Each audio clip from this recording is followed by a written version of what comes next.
Bonjour pour tout le monde. Dans cette vidéo, nous allons voir comment calculer les charges des atomes et des ions. Et cette partie concerne les élèves de troisième année cycle collégial. Donc, comme vous savez, l'atome contient deux noyaux et des électrons. Le noyau est chargé positivement, il possède des charges positives à l'intérieur, alors que les électrons possèdent des charges négatives.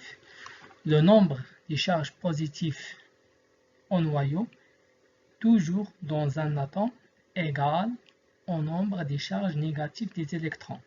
Et ce nombre-là s'appelle le numéro atomique du symbole Z.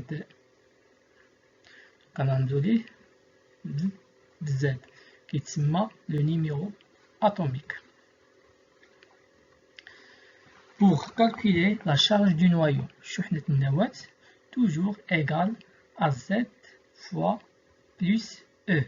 Z représente le nombre des charges positives à l'intérieur du noyau fois E. E représente la charge élémentaire. الشحنة الابتدائية. C'est la plus petite quantité d'électricité. هي أصغر كمية كهرباء موجودة على الإطلاق. Alors que la charge des électrons est égale à Z fois moins E. Donc, comme vous savez, les électrons sont chargés négativement. Donc, la charge d'un seul électron est égale à moins E. Et pour calculer la charge totale de l'atome, on va faire la somme de charge de noyau plus la charge des électrons. Donc la charge du noyau en général, c'est plus Z fois E plus moins Z fois E, la charge des électrons.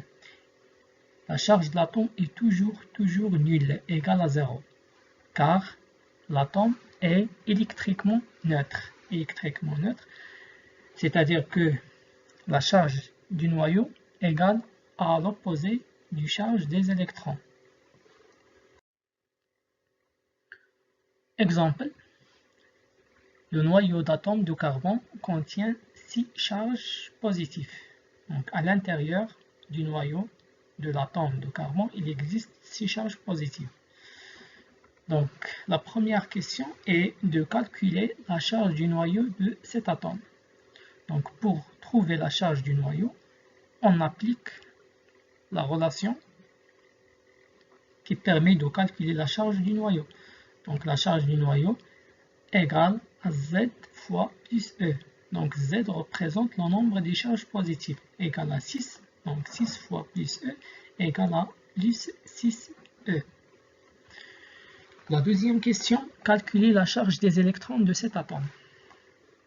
Donc, comme vous savez, la charge des électrons égale à l'opposé de la charge du noyau. Donc, on applique la relation Z fois moins E égale à moins 6E. Maintenant, on passe à la partie qui concerne les ions. Donc, l'atome, lors d'une réaction chimique, peut perdre un ou plusieurs électrons. Donc, خلال تفاعل تقد الأتوم تفقد إلكترون ولا أكثر، كما أنها تقد تكتسب إلكترون ولا أكثر. Donc, dans tous les cas, l'atome se transforme en ion.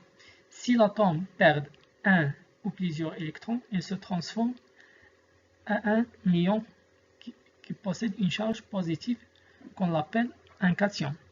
Alors que si l'atome gagne un ou plusieurs électrons, il se transforme en ion négatif qu'on appelle anion. Donc le cation, c'est un ion positif, alors que l'anion, c'est un ion négatif. Donc le cation peut produire à partir d'un atome. Donc comme l'atome de potassium, ou bien d'aluminium, ou bien de magnésium, ou bien de fer. Dans ce cas, on dit que le cation est monoatomique. Monoatomique, c'est-à-dire produit d'un seul atome. Donc, ou bien produit de plusieurs atomes, dans ce cas s'appelle cation polyatomique, tels que les ions d'ammonium NH4+, ou bien de hydronium H3O+. La même chose pour les ions négatifs ou bien les anions. Il existe des anions monoatomiques, tels que fluor ou bien chlorure, alors que il existe également des anions polyatomiques qui contiennent plusieurs atomes, donc, comme le hydroxyde et le sulfate SO4-. Maintenant, on va voir comment calculer les charges des électrons, des cations et des anions. On commence par les cations. Donc, la charge des électrons des cations est égale à le numéro atomique Z moins le nombre des électrons perdus. Donc, comme vous savez, le cation perd des électrons. Donc, on va faire la soustraction entre le numéro atomique Z et le nombre des électrons perdus fois moins 1. La même chose pour calculer la charge des électrons d'anion. Donc l'anion gagne des électrons. Donc on va ajouter le nombre des électrons gagnés au numéro atomique fois moins 1.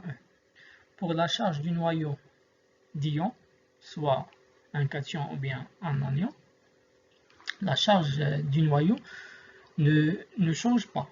Donc c'est la même que la charge de l'atome. C'est Z fois plus E. Donc le noyau ne change pas lors de la transformation de l'atome à un ion.